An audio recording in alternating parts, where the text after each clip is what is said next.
Welcome, welcome, welcome back to another Wednesday. Yay, I'm so happy everyone is here. Welcome back to another episode of Narcissistic. I am your host, Dr. Yaya Marie, and I would like to say thank you to all of my listeners on iHeartRadio, Spotify, and Apple Podcasts. Thank you for tuning in. And thank you to my YouTube family. Thank you so much. Make sure you please hit the like button and subscribe. We are giving out valuable knowledge, and I just want you to subscribe and support, through all of this. This is a brand new channel, and I understand that some of the concepts talked about on here, you don't really hear this a lot. So, tonight we are talking about dreams. Pay close attention to the dreams that you have with a narcissist. First, let's say hi to everyone. Let's add the panel. Hi, Michael. Hi, Demi. Hi. Hey, how's it going? Good, good. Okay, so can everyone hear me well? Yes. Okay. All right. Okay, great, great, great. Because we didn't want anything iffy going on. So everybody's good with the microphone. Yes. All right. All right. I'm so happy everyone could be with me today. All right. So let's get to it. So, first, the title is Pay Close Attention to Your Dreams while you're dealing with a narcissist. Your dreams could tell you a lot about a person. So, for example, and once again, a lot of the things that I'm going to cover tonight, they may sound far-fetched. They may be things that you don't necessarily hear talked about on the regular, but this is biblical. This is truth. A lot of people have lived this, they just don't talk about it.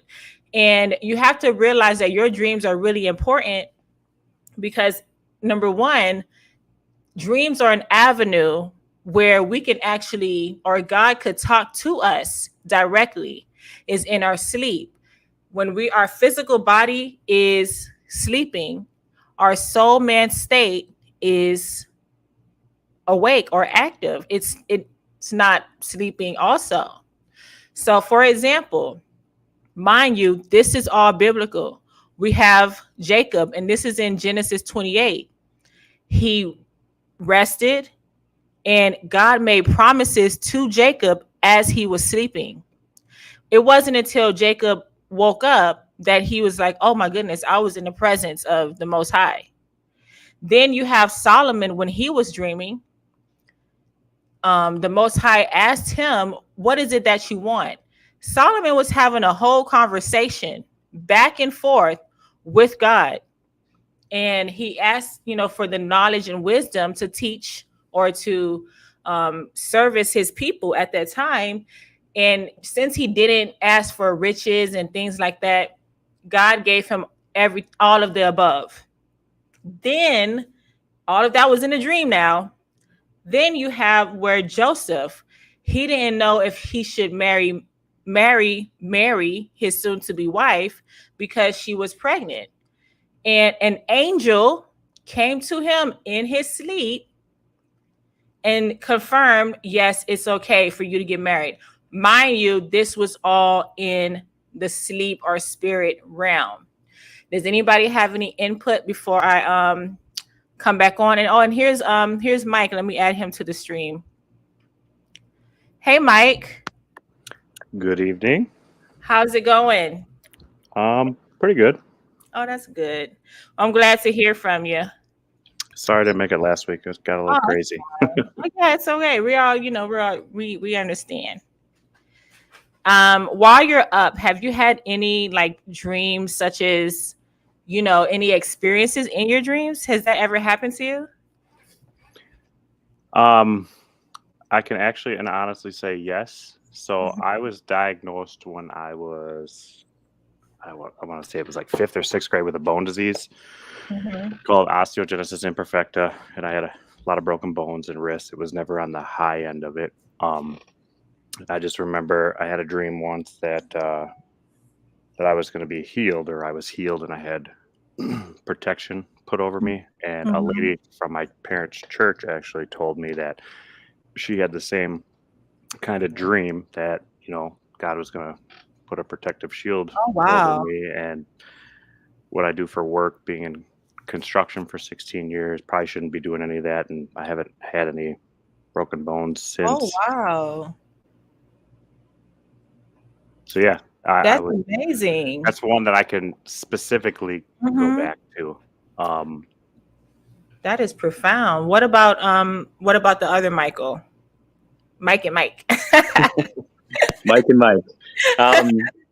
Yeah, dreaming is so very important, and I'm a dreamer, so I've had some very unusual dream experiences. There was a period of time, like pre-pandemic, where I was having shared dreams with people, and it wasn't necessarily. And so my brother Chris and I were both having like very like sort of like synchronistic moments where we were going through similar trials, and we had a dream one night where I was like going towards the apartment that he lived in when we were boys. So he's older than me. He's 12 years older than me, and I wandered a little too close to him, and I woke him up. And basically, it was one of those things. Like, I mean, most people don't talk about dreams and dreaming. Right. So I asked him the next day. I was like, "So, what did you dream?" And he dreamed he was in a boat, but the paneling was similar to the barn apartment. So we had like this big property when I was a kid, and my grandfather had a barn, and he put an apartment there. And I have 5 siblings, so we just kind of took over the farmhouse and the barn. And so in his dream, the boat was like the barn apartment, and he woke up in the middle of the night and he thought I was there. And he was so sure that I was there that he went to call me. And then he just kind of decided it was like foolish and not to call me. After that experience, I was having like many these kind of travel dream experiences, like with other people. Oh, wow. Now, are you scared when that happens, when you have those type of dreams, or how do you feel when you wake up?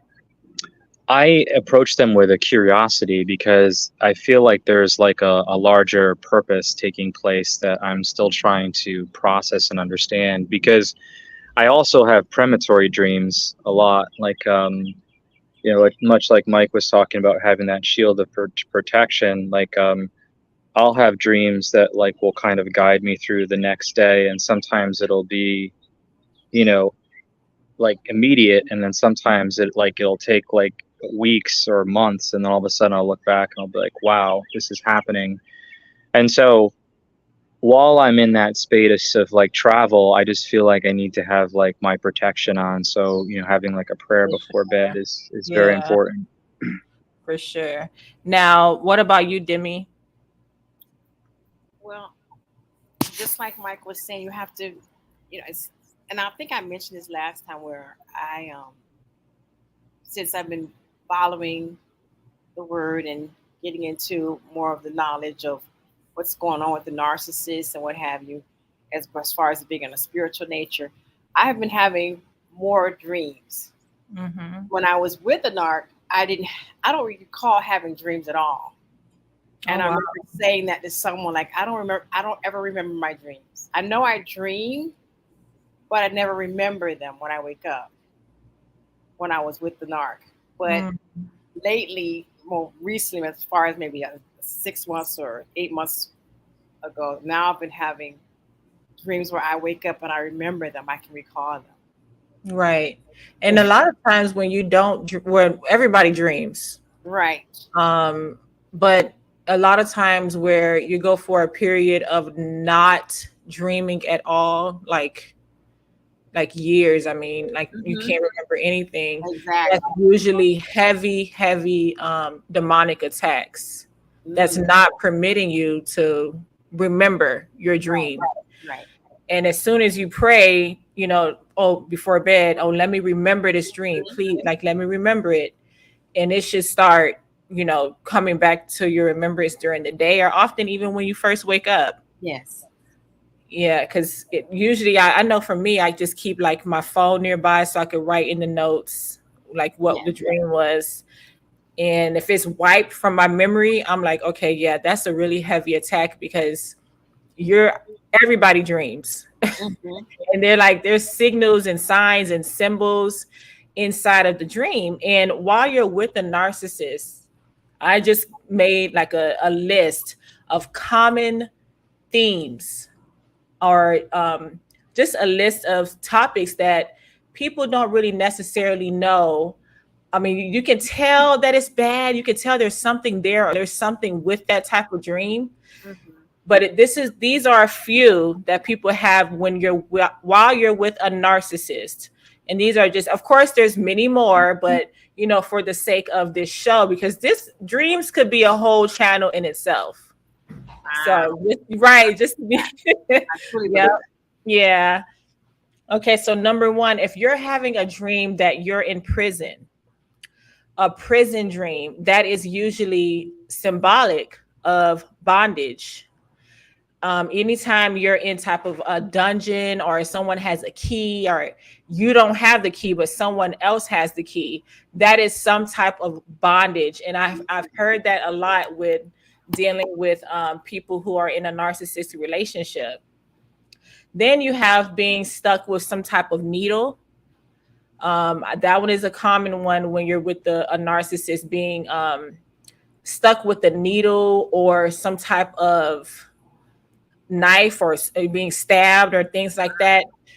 Number also being shot. Number shot really symbolizes, death, something really trying to get you off of your path, because it could be death to your finances, it could be death to your dreams, your aspirations. It doesn't always mean physical death, but usually it does, but it can mean more of those, along those lines. But when you're dreaming about someone sticking you with a needle, that's actually a spirit of like sickness, infirmity. Has anybody had those type of dreams? I've had a dream where I was dodging two women that were trying to stick me with needles, Wow. and I dodged it like just in time. I don't think I've ever had a dream like No, am I the only one with that one? that. I've been stabbed in dreams before. Been stabbed in dreams, right? Yeah. Like in that case, it was like definitely like an attack on reputation. See? Mm. Wow. I've definitely been shot and stabbed in dreams. Wow. Yeah, there was one recently I had where, oh my goodness. And now I'm going ahead of myself here, but I just have to, not, we're on the topic. So I was dreaming that someone was, shooting at me. And it was like a crowd. And I'm like, oh my gosh, this person's shooting in the crowd. And it didn't dawn on me like, wait, the target, it's me. They're coming after me to shoot me. In the dream. And so in the dream, yeah. I mean, it was so real. My heart was pounding and everything. And I turned around and I said, okay, I gotta face this. I stood up in the dream. Of course, all of this is in the dream now. And the bullets came from my face and just dropped down. It was like I had an invisible shield around me. Wow. I kid you not. That's so beautiful. Oh my gosh. And then the person, or it was like of course, it wasn't a person, they masquerade, or the evil spirits masquerade as people. Right. And the person in the dream switched scenes. It was like how you switch a movie scene on a set of a movie. This is how it's all like the spiritual realm is so kind of like fascinating at the same time, because wait, what in the world is going on here? After that person saw the bullets wouldn't affect me, there was another person coming at me with another gun. In the middle of the street, I turned around and the same thing happened. Wow. In the same dream. In the same exact dream. Now, when I was with a narcissist, I remember getting shot in a dream. So you have to really pay attention to who you're with when you're dreaming these types of dreams, the circumstances, what follows, and what is before. What do y'all think about that? Well, I mean, I think it's very powerful that you were able to stop what was happening in the dream, like almost like transmute it in some way. And Sure. I think that there's lucidity in that dreaming, which is very powerful. Um, like I've had situations like in dreams where I'm talking to someone that I really don't want to talk to, like someone who was abusive in my past, and I would just take one look at that person and say I don't want to talk to you and turn around. And then usually in those situations I would wake up. Mhm. But you know, I think that it's very important in those moments to sort of put forth like love as your shield. Because like in those moments when something like really nightmarish is happening, like the bullets can fall away like they did for you, or like the scene can change. Yeah, Because you that, take control of it and you shed the influence of whatever's been messing with you. yeah, it was just so odd because I noticed that I was not with a narcissist when I had that dream. Mm. Now, when I was with the narcissist, it wasn't, it was, bad dreams, just straight up bad dreams. Mm. Or it would be like people, trying to kill me, or they would actually succeed. But when, With the narc. exactly. But the dreams are different when you're away from, what's targeting you. Right. I You get it. see, you get what I mean? Yeah, yeah. Because I think that just makes me recall a dream that I had recently where I'm in the dream. It was what they call I guess a night terror. Yeah. Folks call it. But I'm in the dream and I'm in the dream trying to wake up. And I forget what the dream was about. It was Yeah. something bad, but I know all I remember is me trying to wake up. My mouth is closed, but I hear myself in the dream muffled, Mm-hmm. and I feel myself shaking, trying to wake up. Right.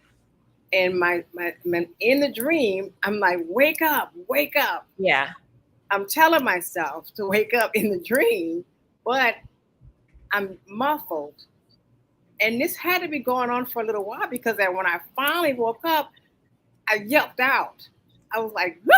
Like I woke up like a Mhm. yelp in by myself. And I'm like, wow. And I felt myself waking up. I was tossing when I woke up. Oh my goodness. It was the strangest out of body experience that I ever, and that was what, maybe a couple of weeks ago.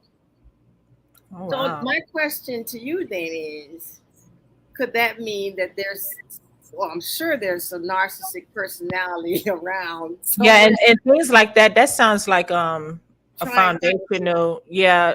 Like a lot of these things try to seek a covenant. So if they can't get you in the physical realm, they'll come for you in your dream. wow. So even people project things like that's how, witches deal with people they don't even like. They know they can't get you physically. So they'll project something at you, or maybe it's coming down a lineage. That could be Interesting. it's yeah.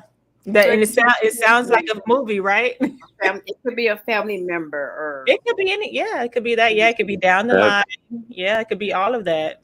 that's Especially crazy you something say like that. that. Yeah, something like that for real. Those type of like a terror like that, that's something visiting from ancient, mm, so usually witches there project a dream, but that right there.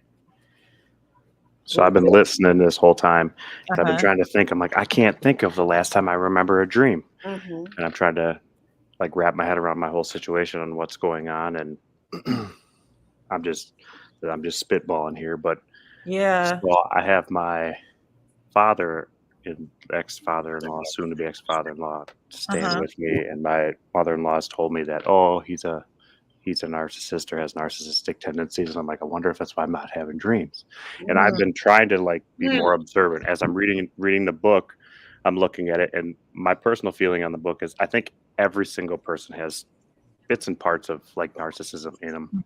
Like I'm like, oh, I can see some things here with me. But then as I'm reading it, really understanding someone who like is fully engulfed in that, I'm just like, Yeah, you have to have four or more to be diagnosed, like medically actually diagnosed. But we know that narcissists don't seek help. No. I mean, they're rarely even diagnosed. I mean, they don't go to the doctor and say, "Hey, I need help." Right. So, but technically, you have to have 4 or more of the diagnoses on the list, according to the DSM-5. Okay. So, Yeah. but again, he doesn't go to a doctor. But I don't know. As I'm listening to this, I'm like, maybe that's why I can't think of why I haven't had any dreams. I've been sleeping terrible, Mm-hmm. and I'm going, I don't understand why I'm You sleeping have them, you terrible. just don't remember them. Yeah, make sure That you is true. also pray. Pray before you sleep. Please let me remember my Yes. dream. Let me remember it, because I had to start doing that, and it got to the point where I had to say, "Can I, if possible, let me stay up and aware as my Mhm. physical body? Let me at least."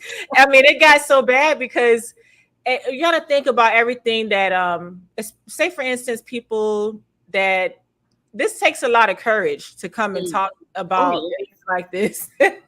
People think you're crazy when you're talking about Right. this.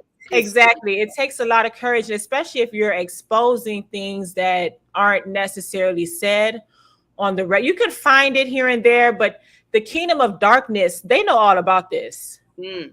But people like us, no one people don't really talk about it too much. So No. when you do try to bring a light to it, yeah, you get it. I get attacked. I get attacked. You Oh, know, so I just stay prayed up, and I'm, in my, especially in my sleep, I'm like, just look, let me be aware so I could fight if possible. yeah. Mm-hmm. That I've heard the person say that. Oh, it must have been something you ate, and they oh, laugh it off. Wow. Yeah. So I think there's Or something. you ate too late. You ate late in the night before you went to sleep. Something. I have heard that. Do y'all believe that? I think that's an old Southern I think thing that's an old wives' tale. Really? I Okay. don't think that really. for sure. That's my feeling on it. I mean, um, if I could chime in, like, this is something like I was thinking about even before the show. So I my entire life have had very peculiar supernatural experiences, and it is the type of thing that if you speak it aloud, people just kind of shake their head, or they're Yeah, kind of like, okay, like, let's get you like in a rubber room for a little while. But so, exactly. Right. last week I had mentioned, eating, and how like I had that experience where like the liver dropped out of the back of my head while I was showering. And so, kind of just replaying the timeline in my mind. So shortly thereafter, I started to have these like dreams. And so one of them was surrounding, so I had a former roommate. And so I have been surrounded by narcissists my whole life. And that's the thing I'm sort of becoming like super aware of. But Good. so I used to rent a room in my house. And so, these tenants that I had, a lot of them would emulate me, take on my like identity, and then start to like sort of take my friends in some ways. And so one of them actually robbed me, and that was kind of the end of having tenants for a while. And so in the dream, there were multiple people in my living room. One who's a good solid friend of mine, and then there was the young man who stole from me. And I knew he had taken something from me, so I was confronting him. And so there was turmoil in the house. And there was another friend who I don't necessarily know is a friend, because he does definitely engages in things like Wiccan and witchcraft. And so I sort of questioned some of the things that I was experiencing around that time, if they were through his influence. And there was an older woman that I didn't recognize. And so all of a sudden, like during all this turmoil and strife, the dream starts to fade to black, and there is a younger black woman in the center of like my vision, almost like illuminated, and she has this like wicked grin on her face. So flash forward like a week, and I'm looking through photo albums of my wife as a kid, and in the photo album I see my mother-in-law when she was younger, and she was the woman in my dream. Whoa. And just to like kind of elaborate on the how crazy my dreams can get sometimes, the older woman that I didn't recognize was the person who ended up buying my house. So there was like some predatory stuff going on at the same time, but Wow. here's where things get like a little funky. So one night while I'm trying to sell the house, and my kids are sleeping, I'm in the other room just praying, trying to get myself like through this crazy part of my life and journey. And I go in to talk to my wife, and I kid you not, it was almost like a cheesy scene in like an old horror movie. Her face changes. My wife's face changes to that younger version of my mother-in-law, and starts smirking at me and like laughing and talking in a very different way. And I rebuked it, and it didn't last long, but I recognized that she had no conscious awareness of what was happening. Yeah, they don't. It manifests. That's where did you see the video that I did about the demonic manifestations with the narcissist? One of them was with the like the stare, not the face. Sometimes the face does change. Because I heard of a face changing into like a gorilla face. It's when someone is angry. I've heard people like barking like a dog and growling and things. So we turned into a monster on one little incident, and I first realized what's going on. Maybe like 4 or 5 months within the relationship, I mentioned something about his father because his father died. You don't know anything about my father. He turned into another person. It was strange. Yeah, I've heard about face changing and his voices. whole face. His eyes got black, and his face was. That's absolutely scary. Yes. Wow.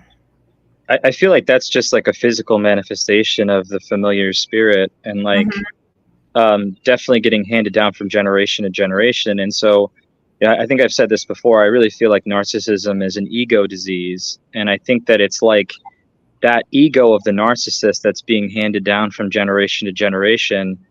Its self-preservation is through continuing the cycle in the next generation. And that could even be consistent with taking over that person and and assuming their identity.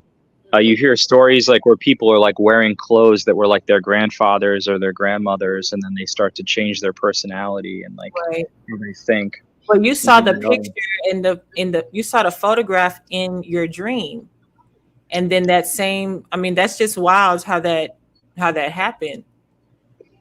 I mean, it was definitely like a warning to me, and it was something that like I couldn't grapple with, and so.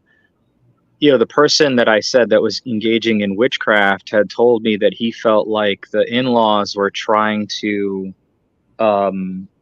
possess my children or their children to continue their cycle. Right.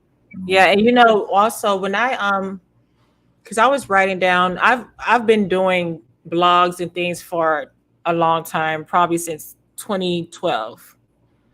And I wrote up a prayer about generational curses. It's on a WordPress blog I had a while ago, but there was something that I recently wanted to add to it. But since you just brought that up, I'm just going to mention it really quick because this might help someone.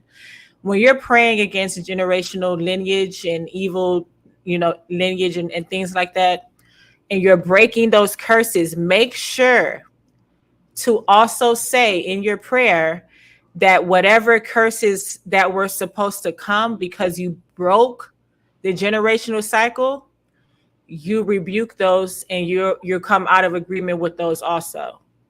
Because a lot of times when you're making a covenant or when your forefathers or grandpa made a covenant or anything like that or an agreement that's going to affect the line, sometimes inside of that agreement would have a clause that would say, oh, if someone tries to break it or come out of it in your line, then this would happen.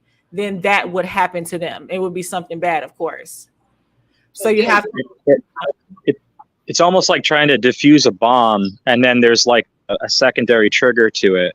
Right. And the bomb goes off anyway. Right. Yeah. If you come out of it, then, of course, who would be these things and these entities in our lineage? They want to have somewhere to be.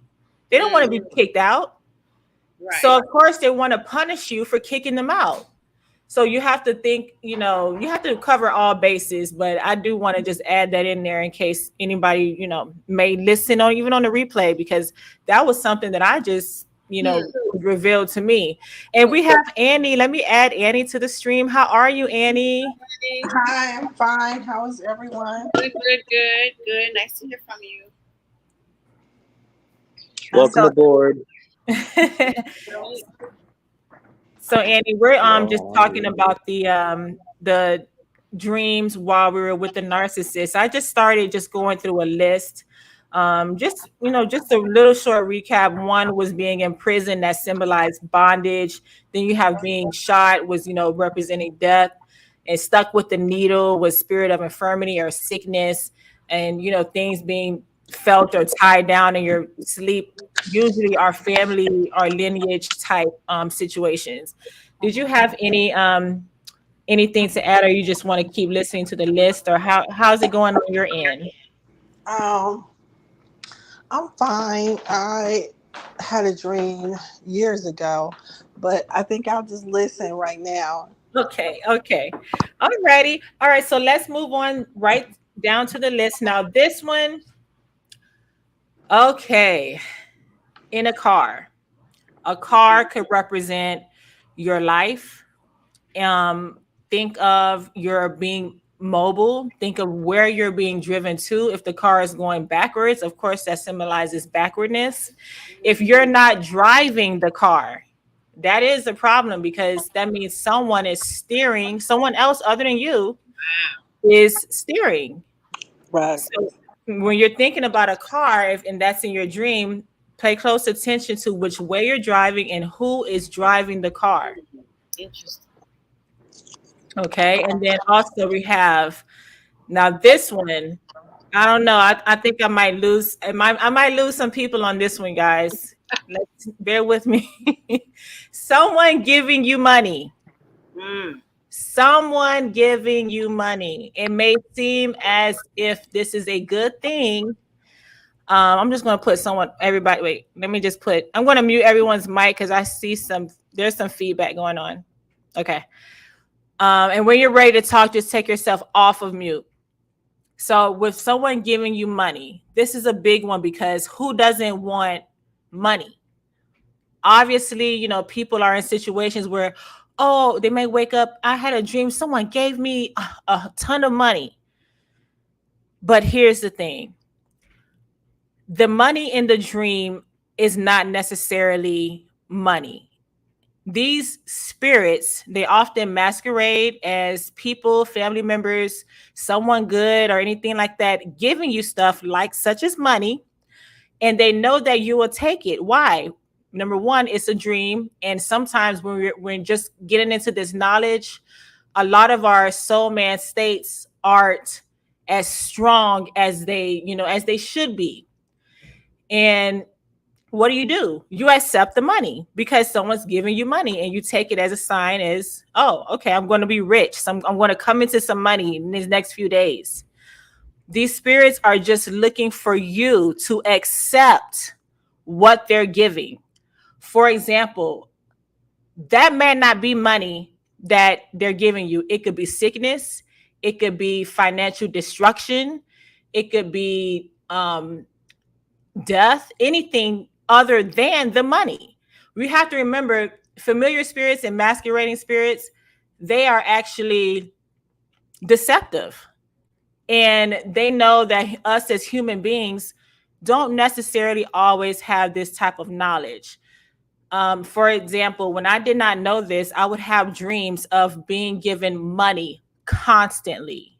It would be to the point where I found it weird. And that's how I got into this type of, knowledge, because I would have a dream, for instance, where a person would come up, give me money, and then run off. Then they would come up, and then you could tell the person was nervous, just giving me money. And then sometimes the money would look like a funny color. It didn't really look like money. It would be things like that, to the point where I'm like, whoa, what is this person really giving me? Has anyone had any experience with And mind you, after I would be given the money in the dream, I would be in financial destruction afterward. Oh wow. Yeah. Wow. Mine wasn't money. It was someone in the dream, a lady just gave me her baby. No, I was in a dream and I saw a baby and I saw the lady walk away from the baby. I'm like, whose baby is this? So she didn't give me the baby. I'm like, whose baby is this? And I saw her and I grabbed the baby and I ran after her. I'm like, you left your baby here. So I don't know if this is the same. Yeah, it would be something that would be given to you. Yeah. It would, that's along the same lines. It is along this because I'm like, Yeah. you need to come get your baby, but she kept running. So in the dream, I'm running after her, like, you get your baby, come get your baby. And the baby's crying in the dream. I'm like, I don't want your baby. Oh my goodness. Anyone else have that experience? Not with money, no. I mean, but I definitely get what you're saying, because like it's almost like it's like the devil's bargain, right? It's like it's almost like a quid pro quo. Like, I'll give you this, but this is what you get in return. And it wouldn't even be like, I mean, whatever it was that they were that was being given. I remember because I like antiques. I like you know, things like menorahs and just things that I'm familiar with. And I remember one time it was a dream where it was a person who turned out this was an enemy, which I'm going to speak on next. It would be her always coming to me in the dream, giving me stuff, which leads me to the next one. When you're dreaming about dogs, who here had dreams about dogs? Anyone? I have. Yeah. A dog is usually an unfriendly or a fake friend. You have to think about how the world sees a dog. When you're thinking worldly, you think, okay, dogs are man's best friend, which is true. Yeah, I mean, there's scriptures that refer to dogs as, you know, companions and pets and things like that. But when you're really thinking in your dream, the dream state world, there's also a lot of dream or scriptures where a person is trying to overcome the power of the dog, or the dog is licking the sores. Remember that scripture? Or even all throughout the Psalms, there's a lot referring to, you know, the dog being evil. And this is especially true when you're thinking or you're dreaming of a black dog or a dog coming up to you or just watching, they're monitoring you. So when you're thinking about a dog or dreaming of a dog, especially a big black dog, that is 100%. You have someone who's in the natural seems friendly, but is actually an enemy. And when you're thinking about a dog biting you, that definitely means a friend who will backstab you. Okay. Anybody have that type of dream? No. No. So then we have down to roaches and rats and bugs like that. So when you're dealing with those in a dream, that symbolizes poverty. When you see a bunch of rats or, you know, little creepy crawlies and things in a house or out or whatever, that definitely symbolizes poverty. Okay. Then we're going on to things such as monkeys, and that's gossiping, talking, monitoring. And often I hear, well, why are animals being used so much in dreams?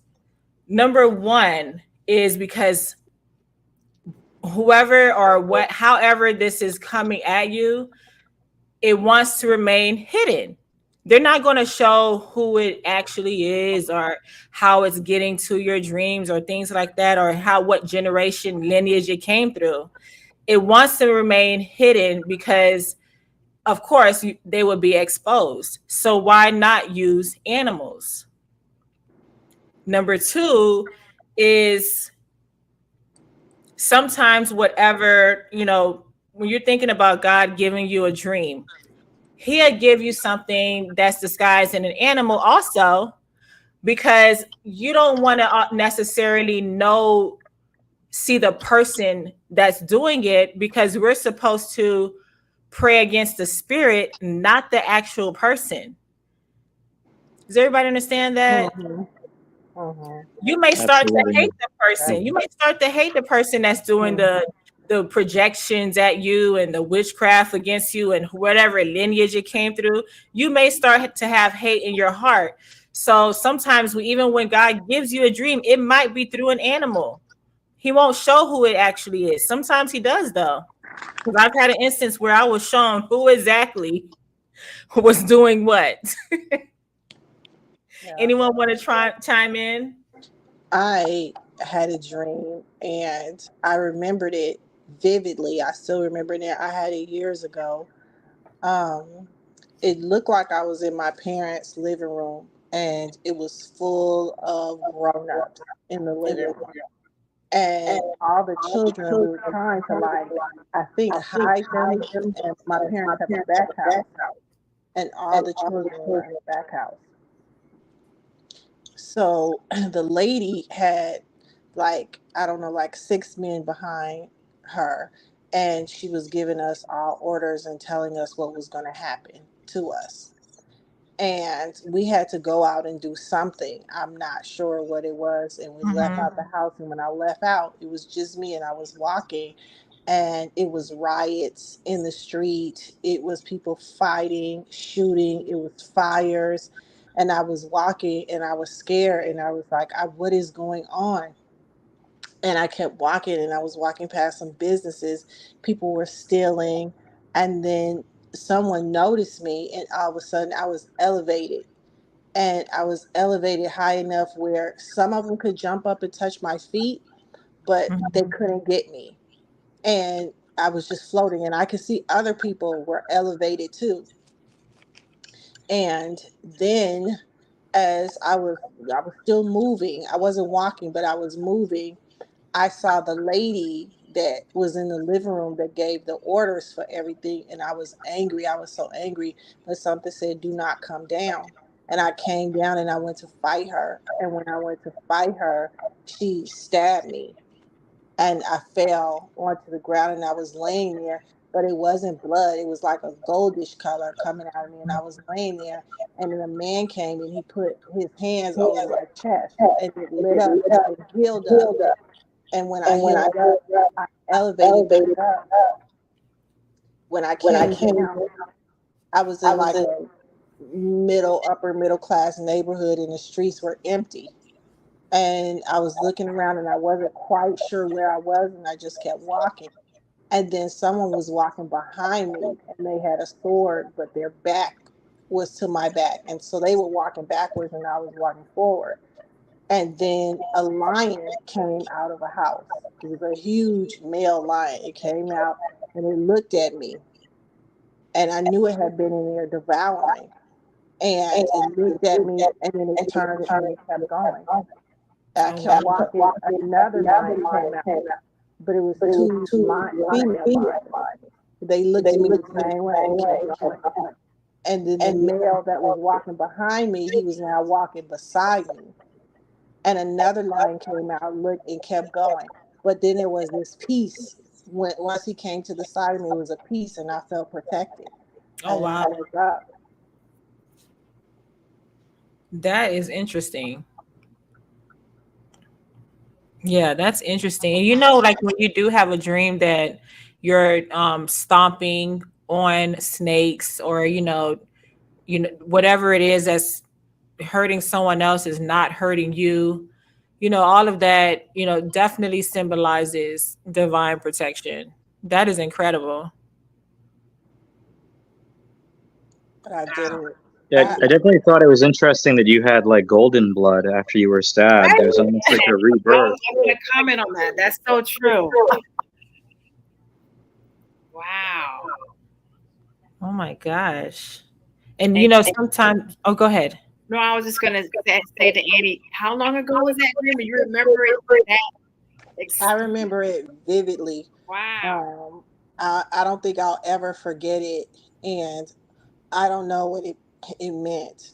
at all. I have no, but I knew that I was supposed to remember it, Mm-hmm. but I don't know why. But Wow. I think it's very powerful too that like there were a bunch of people floating above this like chaos below. And like in a way you were kind of like trying to intercede, and that's when you got pulled into the foray. And Mm-hmm. that's when you had this opportunity for like rebirth and then later protection. It sort of it reminds me of Peter on the water, right? I mean, like you Hmm. like as you're floating, like you're protected, but like that need to go down and to intercede, like you kind of get pulled into the muck and the mire and Yeah, sink a little bit. yeah. That's so true. Wow. That is something yeah, that is something else. Now also we have when you're thinking about a pig, a lot of people when they're with a narcissist, they have dreams about pigs a lot. Now, of course, we know, especially then, a pig was unclean. That's true. But think about the characteristics of a pig. A pig is sloppy. It's, eats the mud. It's really, just like dirty, stinky, and it returns to its own vomit. Hmm. So, okay, for example, remember when the Messiah was casting out the demons and they wanted to be in the pigs. They didn't want to be tormented before their time. So they were put in the pigs, and where did they go after they were casted into those pigs? They went to the water. Hmm. So for sometimes the demons, they wanted to go into a vessel where their nature was to return back to the vomit. In this instance, that vomit was the water, aka the marine kingdom. They went back, they returned back to where they came from. Interesting. Yeah. Can you believe I just that revelation? That was today. I Wow. knew about, them returning back to the vomit, things like that. But the reason why they wanted to go back, why the pigs? Hmm. They were like, oh, are you here to torment us before our time? Mm. Send us back let us go to the pigs. That is why they wanted to be put in the pigs. Wow. Isn't Some that something? there's some mischief and trickery there too, because like they knew it was their exit as well. Right. And what does a pig do? Return back to its own vomit, right? Yes. That's Yeah. the nature of a pig. And that is exactly what it did. That's where they feel most comfortable in their Right. own mess. And when we're dealing with marine kingdom type spirits, because there's different demonic things such as like earth elementals and marine kingdom, things such as that. The marine kingdom is so large. Hmm. You have to think about the earth covered mostly with what? Water. Right. So of course the marine kingdom is so large with their demonic entities because of that reason alone also. So I found that very, because marine kingdom, that's a whole nother another show. Anyone have anything on that? Could I rewind the tape a little bit, like back to insects? I just wanted to talk briefly about spiders.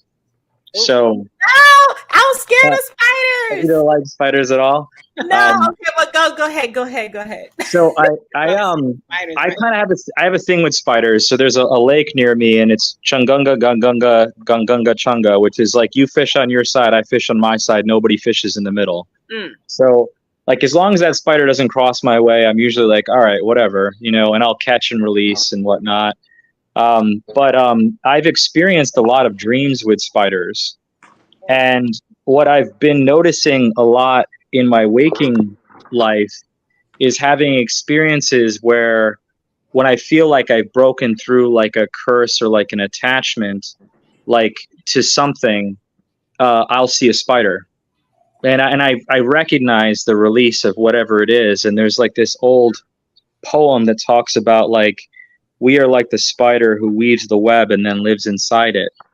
And so like these kind of schemes of like the wicked and like in the witchcraft, like I feel like in these moments like the webs are on weaving, the dream that they're dreaming for me, or the curse they're cursing for me, is being undone Yeah, in some way.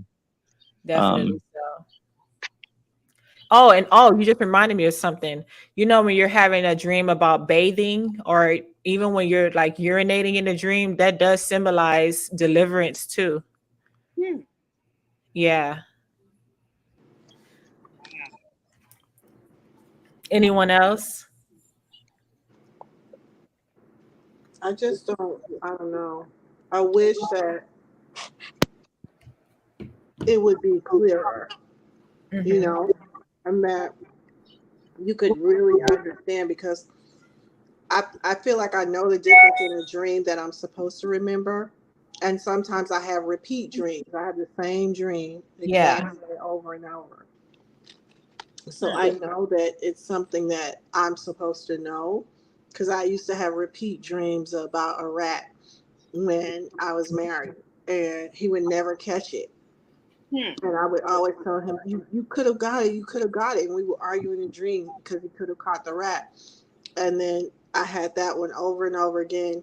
And the last time I had it, I saw the rat and I pulled the cover back to tell him to get the rat. And he was a rat, this, like, but Oh the my cover was God. his. Hmm. So Oh my true. goodness. It was revealed in a dream. You And do just you okay? So what about his characteristics? Was he like a poverty? Not, I mean, not like a poverty. Not saying that he was poor. I'm just saying, was he the type that was like poverty stricken? Did he come? Because rat symbolizes like a poverty type of atmosphere vibe. How was he like? What was that dynamic? I'm curious. background. Was He he was a more of a real, just like an opportunist, like, gotcha?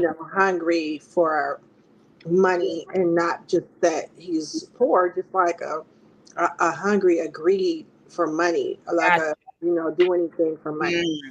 Wow. Wow. There we go. How? And Wow, that's crazy. rats are definitely opportunists too, because like in Chinese traditions, like that's the reason why the rat is the first sign of the zodiac, is Hmm. because it knocked the cat off the ox, and then it cheated to win. Mhm. Wow. Okay. There we That go. Um, whoa. but so Annie, I think that in that dream you definitely got clarity. I think the thing about asking for clarity is you have to be accepting of what you're going to hear. And I think Right. sometimes we're not ready to hear what God is trying to tell us, and that's why it's coming in insinuations and Hmm. hints to kind of lead us to understand it. And in these dream cycles, like when you have repetitive dreams, like you can totally ask for clarity in them. So just for briefly, for instance, like I was having this dream only twice. So I had a dream that I approached like almost like a precipice. It was like, like the old cartoons, like it's like erased, so there's nothing. It's like void. Mhm. And I was like thinking to myself, it was almost looked like a stream, and I was like, I can jump across this. And I had this like reluctance and hesitance because I was like, what's going to happen if I don't make it across? So I turned back and I left. And I asked for clarity. And so, like, probably about like a week later, I had the same dream. And when I arrived at the space, there was someone on the other side. And I like looked at them and I said, how did you get there? And she said to me, I just walked through it. And then when I looked down again, what I thought was like a void Mhm. was the reflection of the water. It was a shallow stream. Wow. So I walked to the other side and I made it to this like jungle like place, like full of prosperity. And I just went back from whence I came afterwards. Wow. Mhm. Interesting. This is listen, what a lot of people don't understand that did you know that the spirit realm precedes this realm? Did anyone know that? I didn't. It's it's Yeah, that's it's why you can cancel things in your dream when you wake up. Right. Because once you're, say for instance, you have a dream where you lost your wallet or you lost your keys. What do you need your keys for? You have to drive. Sometimes you have to the card symbolizes you or your home or yourself, and you lose that. Mm. You can pray, you wake up and pray against that. And you have to pray by faith, because remember, whatever we bind on earth, we bind in heaven. The heaven is a spiritual realm. Wow. Yeah. Yeah. The spirit realm is like the cloud and the rain, and like, you know, the rain comes down and it fills our world. So like these things can come into our world if we allow them, unless we rebuke them, especially when they're Yeah, negative, and they right. become manifest here.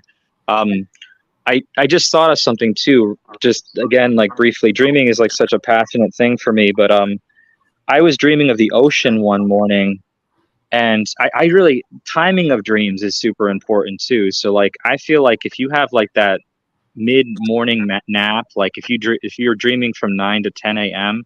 for Mhm. whatever reason, that's like a very fruitful time for dreaming. Hmm. Um, and so anyways, like I dreamt about the ocean, and then I woke up in the morning and there was a parasail planted in the middle of my yard, What? and it was like, and it felt like beach weather outside, and I was just like, this is just weird. And so I had a nosy neighbor, and like, let me tell you something, nosy neighbors are where it's at, because they're They're the best. watching so Yeah. closely, they know what's going on. Yep. Right.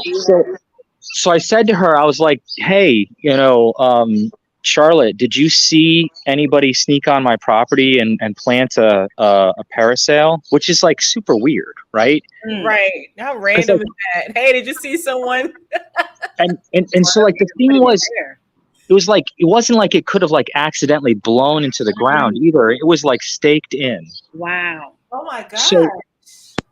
like I went, so I'm messaging her and I tell her about my dream, and she's like, this is what she said to me. It was really weird, but she said, your mind is so powerful. She said, we're lucky that we didn't all just wake up on the beach. Oh, Mm. oh, Oh my goodness. wow. I What a know. Like, statement is that? and I was trying to like puzzle through it a little bit. I mean, we had Right. had so many conversations and like interesting experiences, but like I couldn't figure out like where that direction came from. So I kept it, the parasail. I still have it, Mm. you know? So That is wild. She That's sound like a witch, huh? I don't know what that is. Is that I know. I'm over here like, wait, because some I don't know.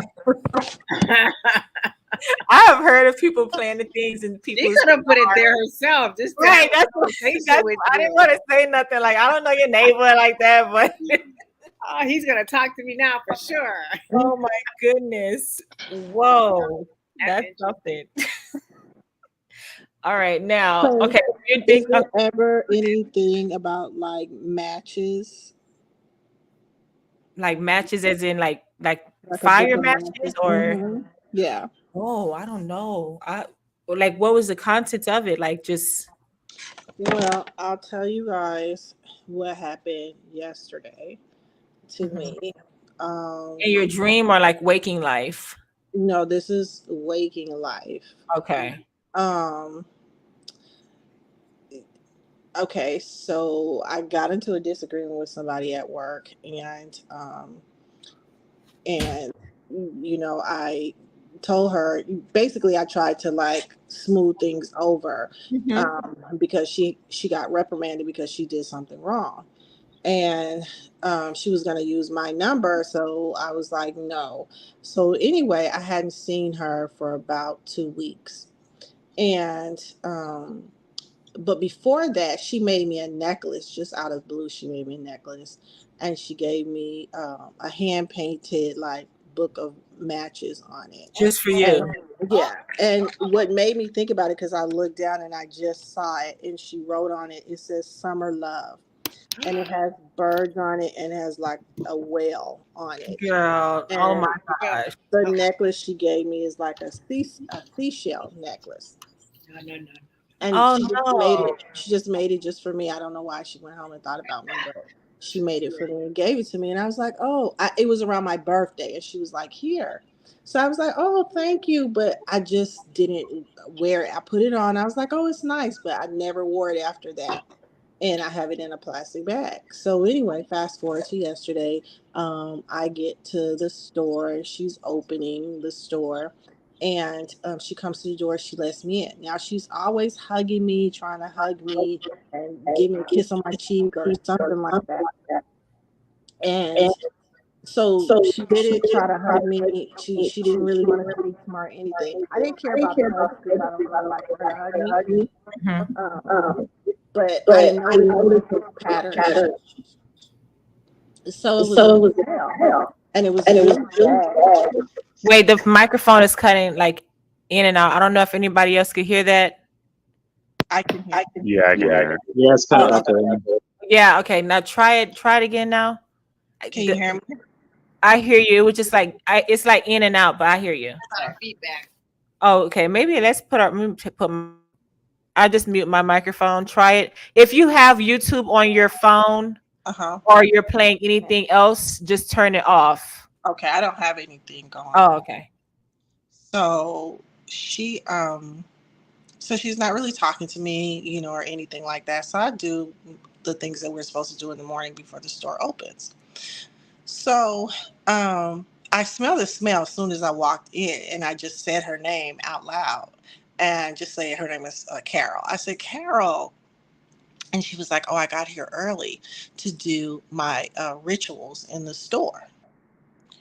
And Oh, rituals as in just witchcraft. inside of a store. So she did this so-called money spell. She was like, I'm doing a money spell. And she did it all around the front door, the dressing rooms, and throughout the store. And the smell was like really strong. So I go and finish everything. The store opens, and maybe like an hour goes by. I'm coughing. And so then my coughing starts to get worse. And now my eyes are getting watery. But no one else, other workers are there now. No one is sick. Everyone is fine. There was a lot of people in the store. Nobody was sick. Everybody was fine. But I'm You were coughing the now. one So the coughing. customers are like, are you okay? And I was like, I think it's just my allergies. So now my throat is starting to get itchy and feel like Oh it's my swelling up. And I gosh. felt so sick that I just said, I have to go home. I have to get out of here. And it was like I was getting ready to have a panic attack. So I get out and I leave, but I just feel really sick. And then I get home and I was talking to my son about it. And then it just dawned on me.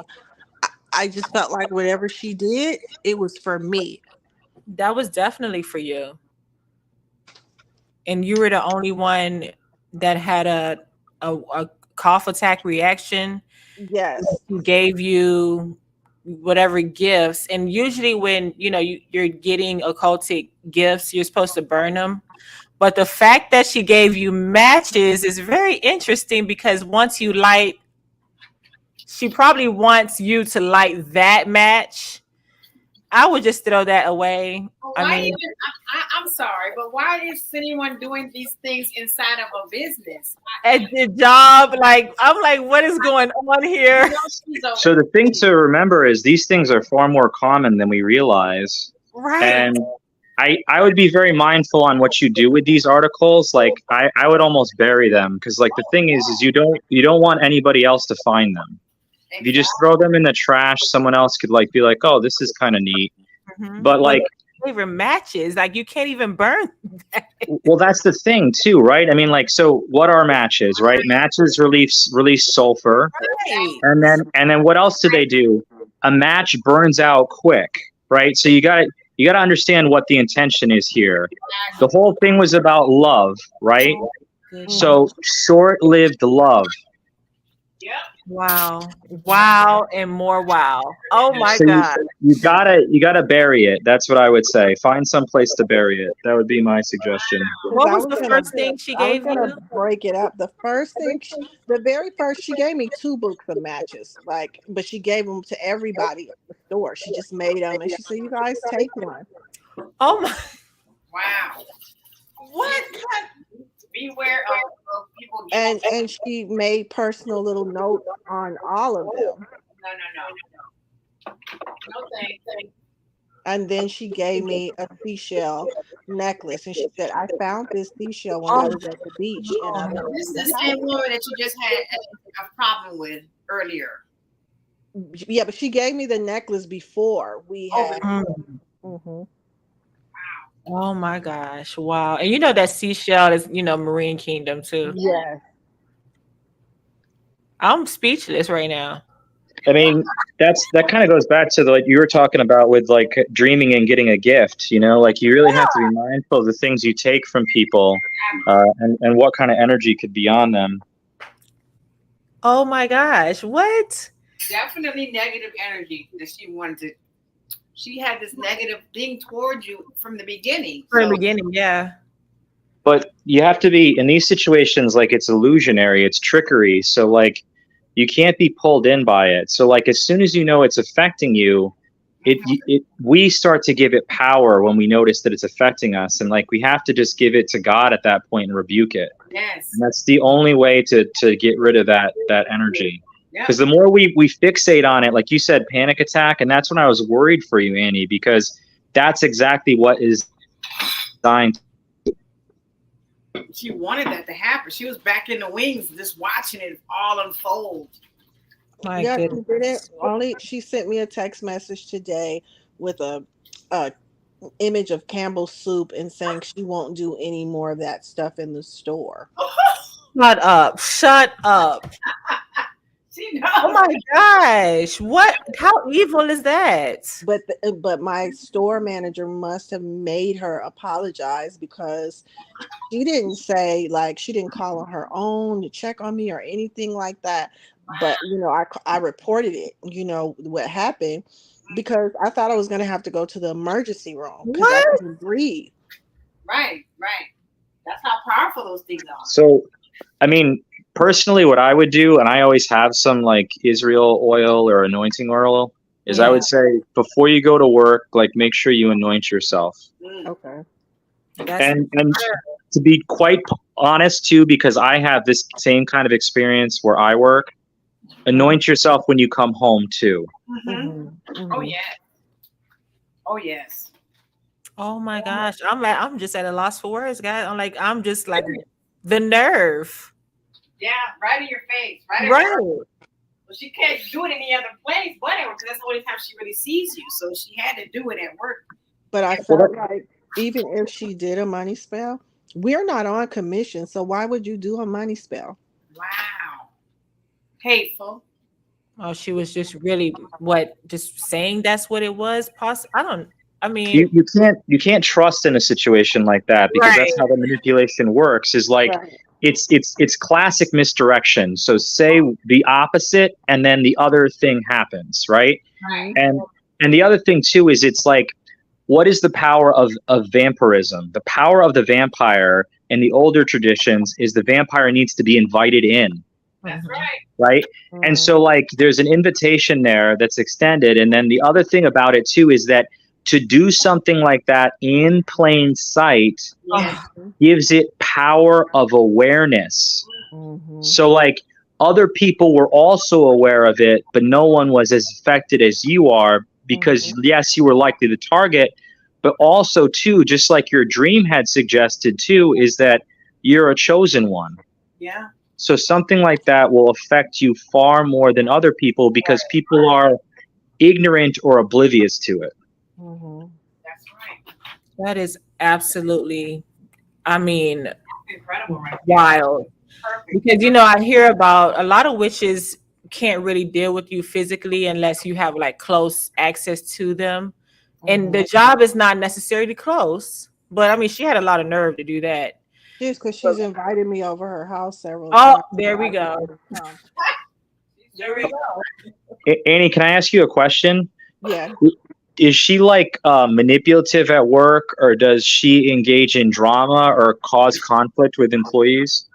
She's like, she's older, and she just, like, I know now it's just a act, but she just acts really naive and really sweet, and It is. and really like love like an older hippie. Mm, mm, mm, And mm. she does a lot of inappropriate things, like the last time I opened with her. She's really short. She's about like maybe like 4'11", and the counters at where I work, they're high, and I'm 5'6", so they probably come to my waist. And she says, "Oh, I didn't shave my legs." She was like, "I need to shave my legs." Um, and then she took her foot and she put it up on the counter and flashed her, and I spun around and was like, "Carol!" She flashed her private part, Yeah. and that is definitely what they do. Like, you know how you see these celebrities, mistakenly flashing something. It's Mhm. intentional. Oh yeah, that thing with Halle Berry when the last Met Gala, she was sheer her dress, and she didn't have any underwear, and in the picture people were Yeah, like, you all noticed that, and she just yeah, like, oh yeah, we know that what's going on with that one. that is Mm. crazy. She did that to you. Yeah. And she's always like, I had complained on her when she first started from all the touching, and she tried to kiss under my, what she did kiss under my arm. And um, everybody was complaining about her, like touching them. Oh wow. You're dealing with So, so you need to cancel her show, right? Because like you go to see you see her every day at work, and Mhm. so I think that, and this is going to sound counterintuitive, but like I would pray for her spirit and pray for forgiveness. And Mm. you may find that like in a week's time of doing that prayer every day, she Mm-hmm. will be fired, terminated, Oh quit, yeah. or Oh yeah. something will change. Oh Okay. for sure. You took the words literally right out of my mouth, That's for because sure. one thing that a lot of just, and this is not known, we've mentioned it before on one of these lives. Something happens spiritually. We don't necessarily know when you pray for your enemies, and it doesn't matter if they're a believer or if they're a witch or a warlock. Something spiritually happens. I remember, just quick story. I had a fake friend who ended up basically assaulting me. I didn't do anything back. I didn't retaliate. I got on my knees and I prayed for her. This was the same person that was astral projecting in a dream, Mhm. giving me things in a dream, hitting me in the dream, doing all type of wickedness in the dream.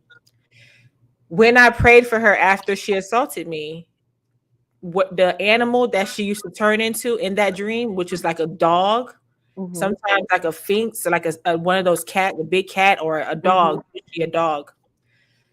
The dog, after I prayed for her, the dog in the dream was crying. It was bruised. It was beat up. And Mhm. it was like snot nose crying, like it was hurt. Mhm.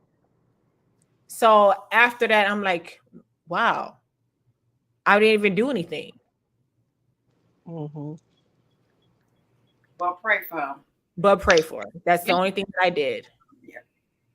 Well, because like you have to, you had hit it earlier when you said that, basically like it's not the person, it's the spirit. Mhm. Mhm. Exactly.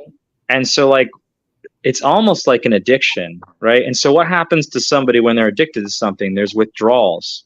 Mhm. Mhm. So like when you cast that spirit out of them by praying for them and releasing that spirit, they're going to be far worse than when they started. Yeah. Wow. That is absolutely, that's mind blowing.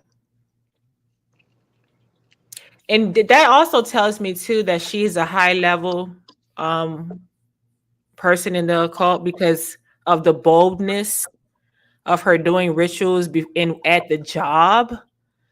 I Mhm. mean, so she's not afraid of any consequences, or maybe she has a group there that are actually on her turf, because they all know each other and they link up. The kingdom of darkness, they stick together. I will say that about them. I don't know if she's the only witch there at the job that's She's doing, not. she's not. Mm-mm. See, They talk about it boldly. Have, yeah. have you thought about getting another job? Yes. I Mm, think you should stop thinking about it and do it because like it doesn't sound like a good place. For sure. my goodness. Yeah, and then pray for. I know it sounds it sounds crazy because who prays for? I don't know what happens, what transpires spiritually, but something does. And what was that scripture you said that last time we talked about that, Michael? About the Oh, it was Matthew. Yeah, like that yeah, that one is so powerful. Like right. whenever I'm lost, I always like open the Bible to a random page. And so Mhm. that one like really spoke to me. And it's like I'm gonna riff it a little bit, but he basically he talks about like how like when you push the evil spirits out and then you clean your house and the floor is swept clean, that's when the evil spirit goes out to arid places. So gaining momentum and power, and then comes back with seven of its nastiest friends, and Mhm. then that person is worse off than they were to begin with. Right. Mhm. Now, what about the one with the coal? When you're praying for someone, we talked about it. It was so long ago, though. Yeah, no. So that's like when you pray for someone, it pours hot coals on their There head. you go. Yep. Your enemies. Mhm. Yeah. Yep. Yep.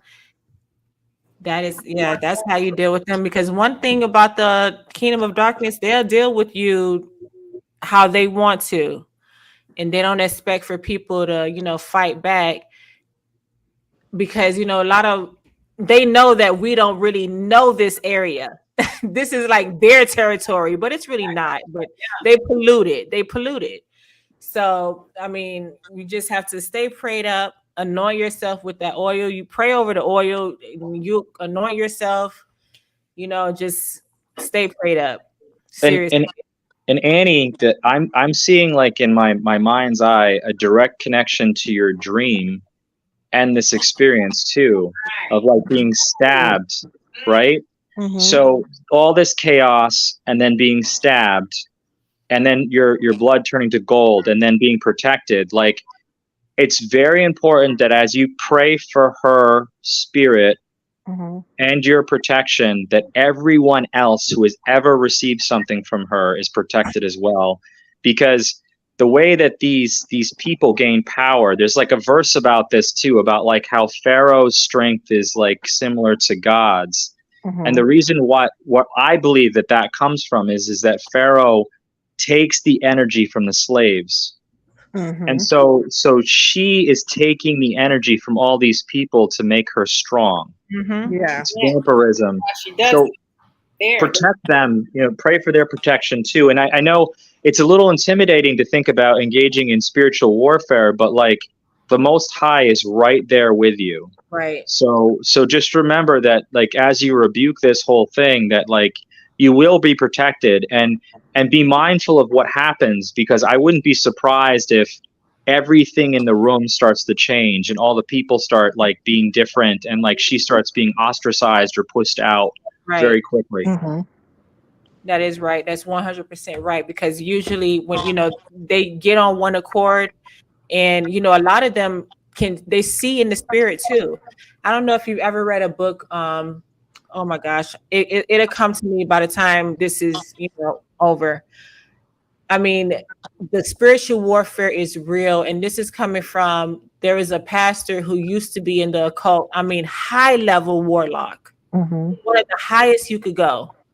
But every time that he would try to put, something on a believer, he Mhm. couldn't do it. He had to wait and sit and look for a loophole to get through. Mhm. He would sit, he said he would sit, he would wait to Wow. find some way that somebody would slip Mm, so that he could come through. But he said it didn't matter how long it would take, he would sit and wait. that's So it. I mean, praying without ceasing, that is why we are commanded to do that. Because there's people that will sit and wait for you to fall Even when just so you they don't can get a remember. foot through. Yeah. And so what Solomon would do too is that like, because sometimes it feels like how can we pray without ceasing, but what Solomon would do is he would write down the prayer, Mhm. Mm-hmm. and then the prayer, and then you leave it open, Oh and yeah. then the prayer will just permeate and act as a Mhm. protection. Okay. Definitely. Oh, the book was called Snatch from Satan's Claws. Listen, before you go and read that, let me tell you, be prayed up. Yes. Because I'm gonna listen, write that down. What was the name of the I book? was reading it. I was like, oh my goodness, I gotta read this during the daytime. Like this is I heavy. don't even want, because where I am right now, God has already shown me I have to leave. Got you. Um, Okay. and where I am, it's the activity is very high here. There's a Wow. lot, like Halloween. There are witches that come from all over to be Mm-mm. here, and You must be in Florida. no, Okay. in New Orleans. Oh Oh, yeah. Oh Okay. yeah, that's there that's we So, go. that's true. yeah. That's Satan's territory. I Yeah. mean, so Florida's like that too. Yes, it is. ask yourself this, Annie, like, why are you put in that place? Like, God chose you to be there. You're strong enough to handle whatever this is, you I know? had to flee from where I was. Um, he, I didn't understand, and I just had a conversation about it with a friend last night, and it became clear that I had to flee from where I was, and this was a place I could go. I would have some help because I do have family here. I would have some help, Yeah. and I could afford it, but I would be removed from all the people that I was around because none of them have come to visit me. And one of them, who started dipping and dabbing in the cults, just said she's never going to come to New Orleans. Wow. Yeah, it's time for you to go. So, so I know I was removed from all of them Mhm. here To go there. Yeah. for protection purposes, but now I have to leave from here because Mhm. this is not my final stop. When you feel the vibe, you definitely have to. Because I remember I was like that when I left the South when I was in Georgia.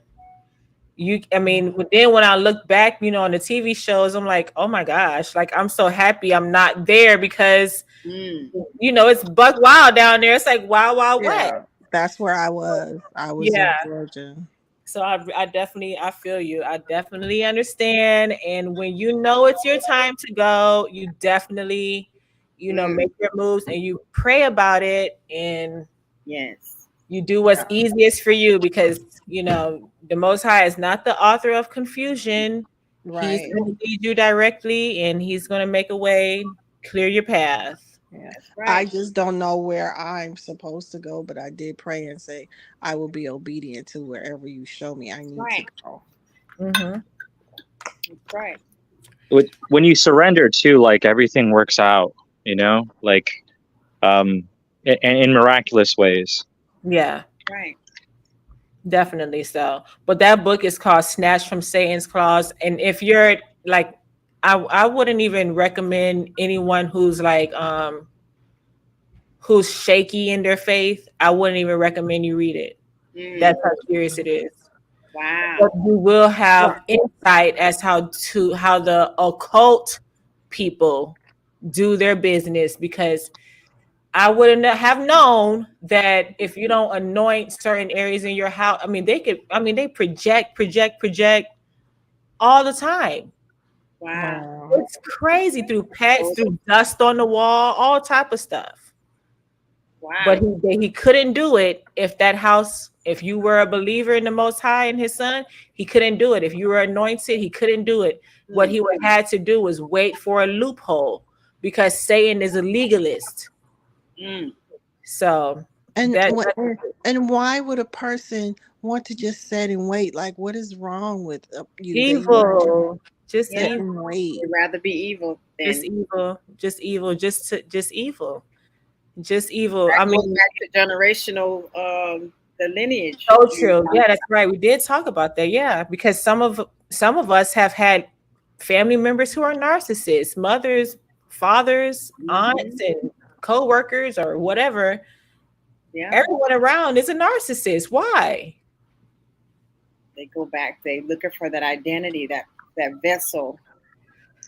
Well, So sad. it's also an easy way to get into your life too. Right.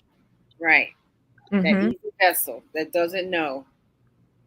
And I feel Um, like it's a mhm. breeding ground right now. Like there are more and more people who are narcissists or on the spectrum. And I just can't believe that all these people had childhood trauma and that's why they're like this. It can't just be that. It cannot. Oh no. Definitely not. Oh no. I Yeah, and mean, we that's were talking about like Holly Bailey earlier today, and like we are engaging as a society in so much narcissism, like so much idolatry, like all these things. I mean, they're equal to like the worship that was taking place like in ancient times as well, of like sort of like idols and false idols. And so like it really like invites all these nasty things into our world. exactly why I don't all this. Oh, I hate to say it. Or the music and the Yeah, movies. I was just going. You know, I was gonna go there, but I'm like, oh, I don't want to go there Hear because it. Like they were just talking about Beyonce's tour over in Dubai. Someone depicted her tour of her stage presence, and Mm-hmm. the things that she does on stage is so Mm-hmm. vile. It's like what? It's demonic, Yeah. and they're shocked at Beyonce, quote unquote. Beyonce's doing this. Like, excuse hello, me, it's exactly. been Yeah. there, but now it's really in your face, and you still Well, have you ever seen those interviews with Beyonce where she talks about that second persona that she calls upon Right. when she's on They all Mm-hmm. stage? have that. They all talk about that. Right. When Mm-hmm. they get on stage, they're another person. Uh, they're what do they call it? Their alternate self, their Mhm. Mm-hmm. ego, or Their whatever. alter ego. Yeah. Does that not tell people that they're telling us already what their state of mind they're in? No, because they're teaching them how to do it because they tell you they walk them through in interviews. They always walk them through how they do it, how they call upon that energy, There and we then go. it takes over them. So they're teaching them, and then they'll do it. Right. Wow. And I had plenty of people that actually like know me personally. I've always been a dreamer. One point I wanted to point out also when Michael said that most the Most High is with you, especially in this journey with you having to battle literally a witch at your job. He definitely is with you. It was one time in my childhood home I will never forget, and I rarely ever tell this experience that happened to me. I lived in a house that was haunted. There was nothing you could do about it except for leave. I mean, that was sometimes there's nothing you can do except Mm-hmm. go because that's their territory. Mm-hmm. You know, when you're dealing with spirits, they're spirits, and you have principalities, that's a territory spirit. Those are things over certain parts of land. So Mm-hmm. that's why you see certain things happening over this town or that town, and it's always the same thing. Mm-hmm.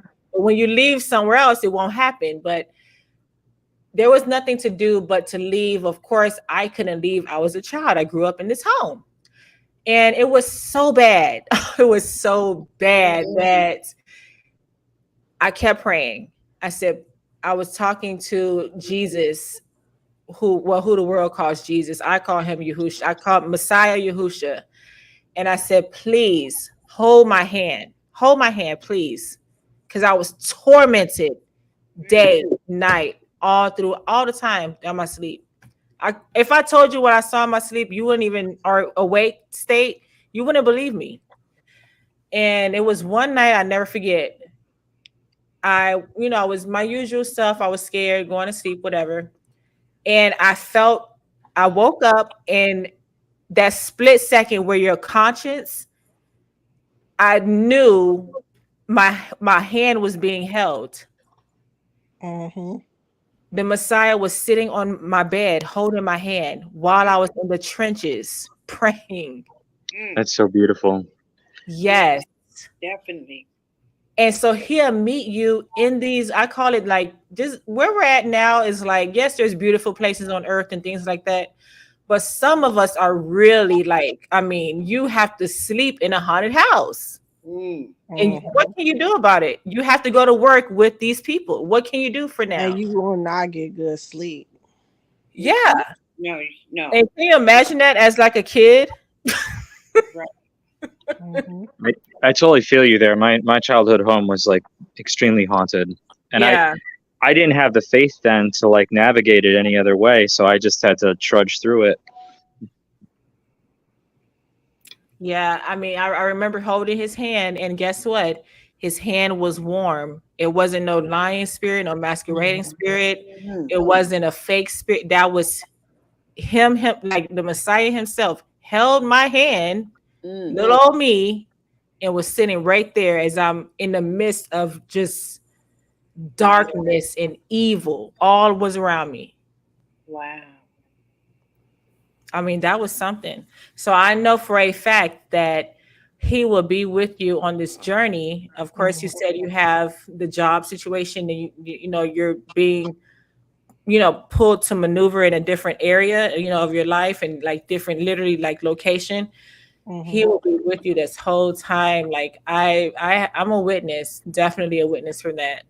And Catalia, she says she saw her. Oh, and hey, hi, Poppy 444. Number one, he went and said that his mom is a narcissist. It's so messed up, and my dad is too. Oh goodness, bleep. Can't say that one. Pardon my French. And then Catalia says, "I see my narcissistic."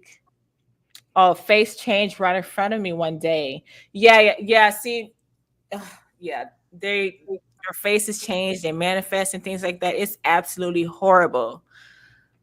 It's scary at the same time because I mean, who talks about this except for like on the movies when they're trying to scare you and open a door to like Yes.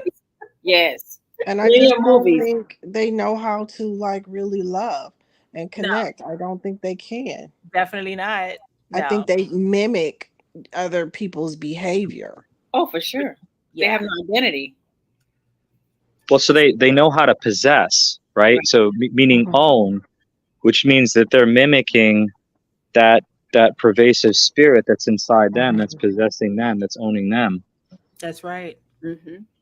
But That's I the part they wonder, can discard and devalue and just treat you like trash with no empathy. right? Anyone think a regular In a human being split cannot do second, that. in Yes. a you could have had the best time, and you turn over around, their faces shape shift, Hmm. and it's in a second, like a snap of your fingers. Yep.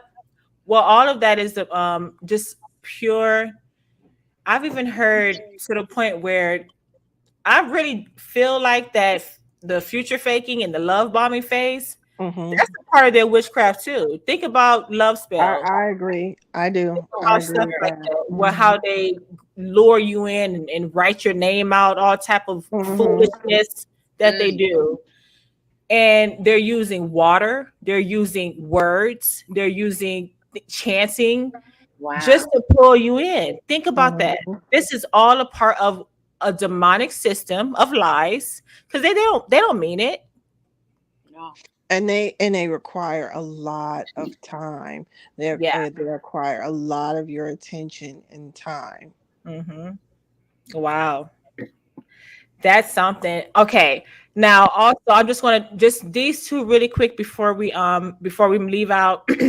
When you're thinking about, I'm sorry, when you're dreaming about banquets or eating in the dream or banquets, you're in a hall or a wedding, getting married. That's number one, that's a spirit spouse, which I can't even go into right now. That'd be Hmm. a whole different show. Wow. Eating and things like that, definitely initiation. They're Hmm. trying to initiate you into um whatever they have going on as far as their wicked system. Their So They're they're agenda. going to Their get agenda. you to agree to something while you're sleeping. Oh yes, for sure. That's how they get. That's the thing about maybe okay, last part where we're talking about how someone's giving you the money. You're Hmm. Hmm. taking it, that's a symbol of your agreement. For Hmm. example, if you're hugging someone in a dream, Hmm. and this might make a lot of people mad, you're hugging a dead relative. That dead relative in your dream, that is not the person that you love, that is a masquerading spirit. Wow. Oh my gosh, I had that. It was my grandma, and I woke up crying. My alarm went off, and it felt so real. Mm. And I was like, Grandma, I was like, I love you and I miss you. And I could Yeah. smell her, and she was Hmm. hugging me. And my alarm went off, and I was jolted out the dream. Good. They use any means necessary. Anything. Yeah, because Wow.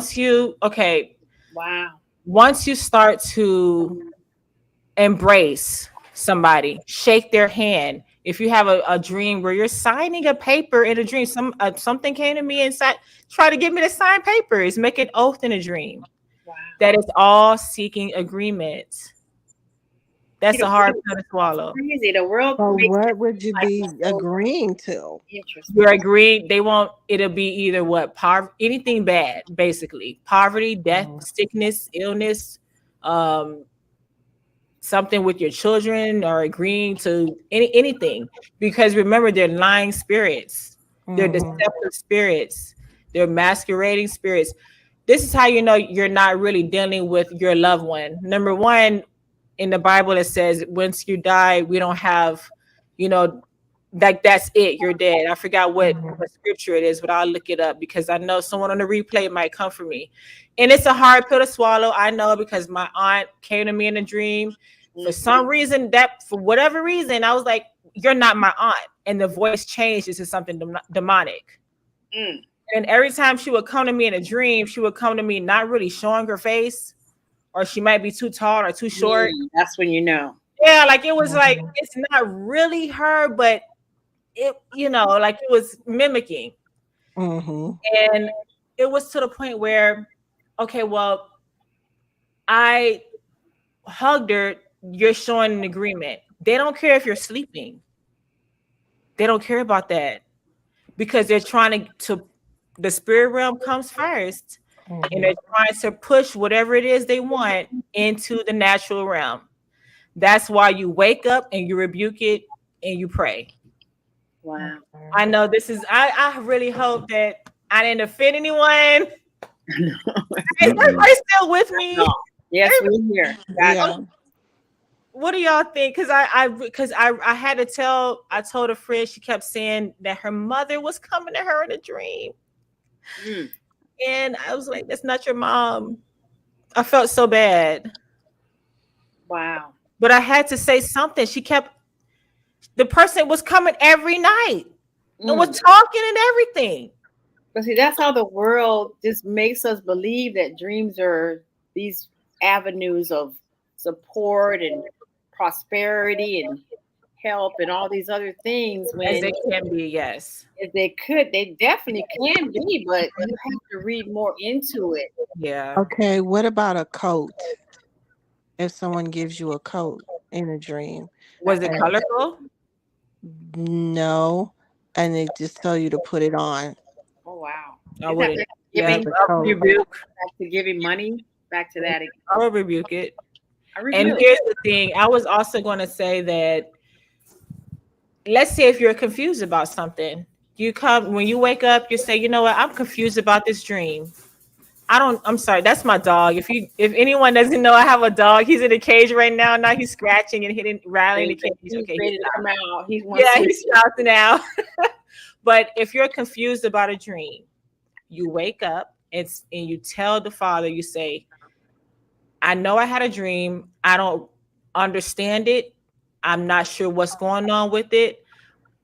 If it was not from you, if it was from Satan and his minions or his demons, whatever, I come out of agreement. You have to say it with your mouth, because whatever you bind on earth, you bind in heaven. Whatever you loose on earth, you loose on heaven, in Mm. heaven. So you wake up and say, I come out of agreement with it. If it was not from you, Father, if it was from you, I bind myself to the plans that you have for me, Wow. according to Jeremiah 29:11. Are these in your book? Is that in your book? I don't know.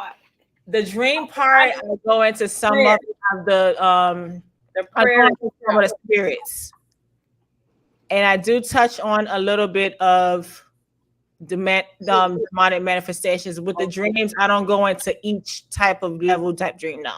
Right. but I feel like I need a book of prayer.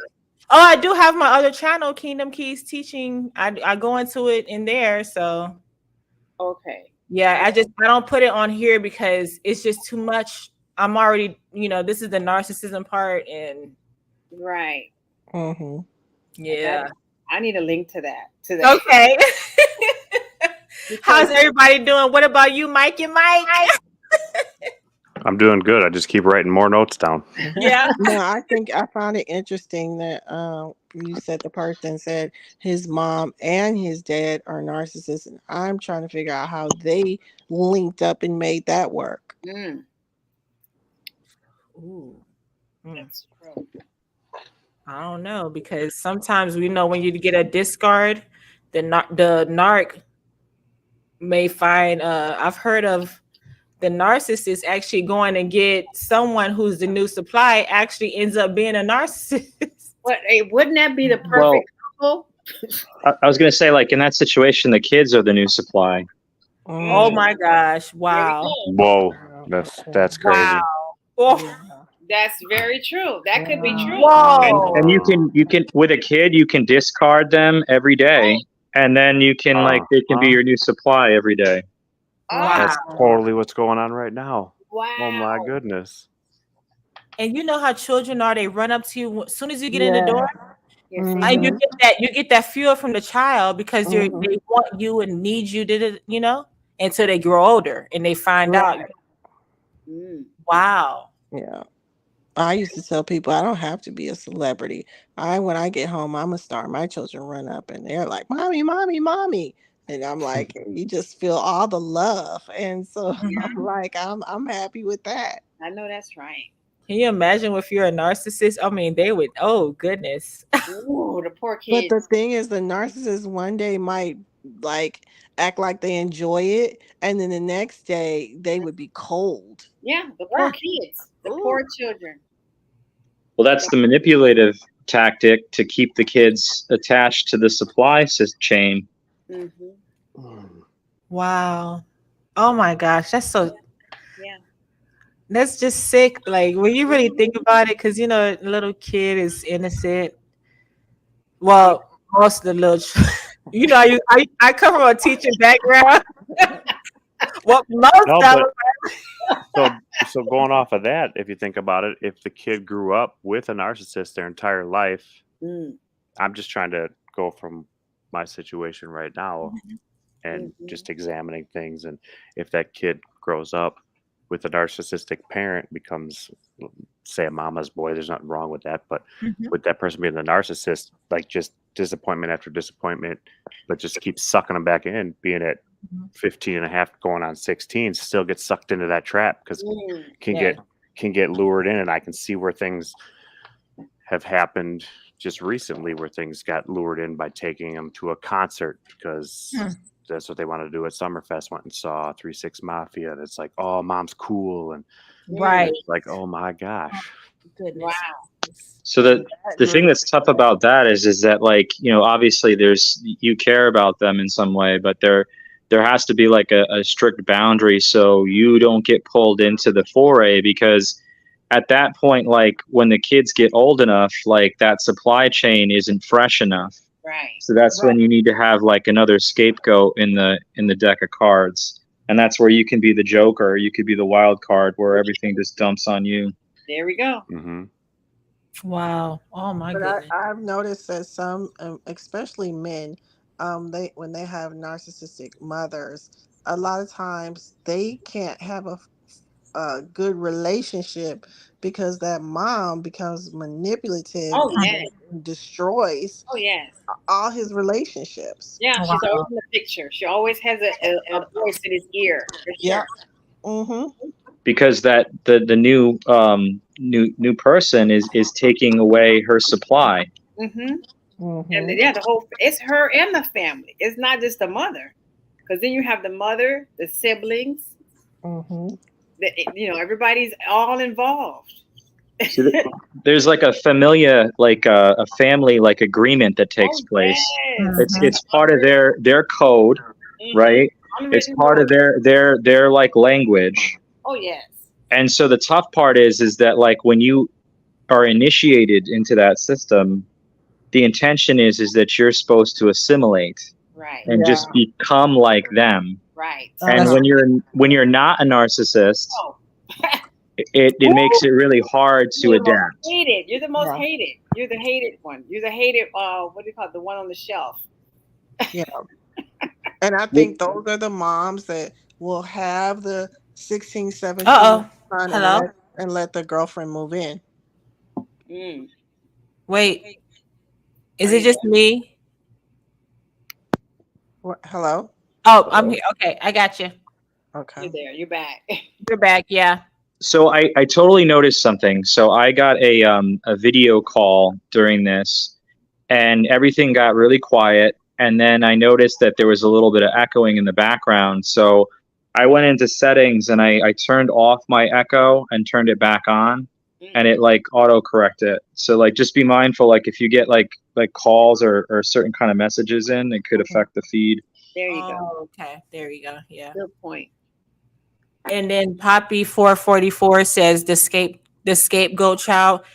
Well, I'm the only child, so I really cannot relate to a scapegoat child or like the sibling that is the one that's picked. But does anyone have experience with that? I That's was. interesting. My family was so big that there were two of us. So Gotcha. like, because there's 12 years between me and my brother, and we relate, and so we became the lightning rod. And Gotcha. so like that was, as the lightning rod, that meant that we drew all attention. So we Right. were the evil ones in that situation. Oh wow. Mhm.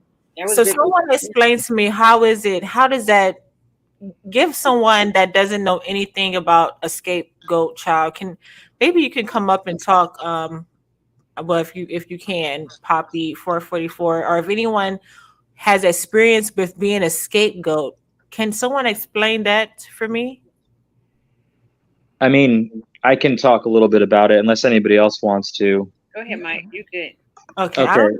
Yeah, what does that exactly mean? I know it. I feel like that's the one that's always looked to Mm-hmm. for the. The drama. Go ahead. So Go ahead. it's very neat and tidy in the way that it's set up so that anything that goes wrong in the family system falls back on you. Gotcha. That's Mhm. right. And That's so the way that looks is, let's say, like, in my case, my father was explosive, emotionally abusive, physically abusive, and whatnot. An action would take place that would put him in the spotlight.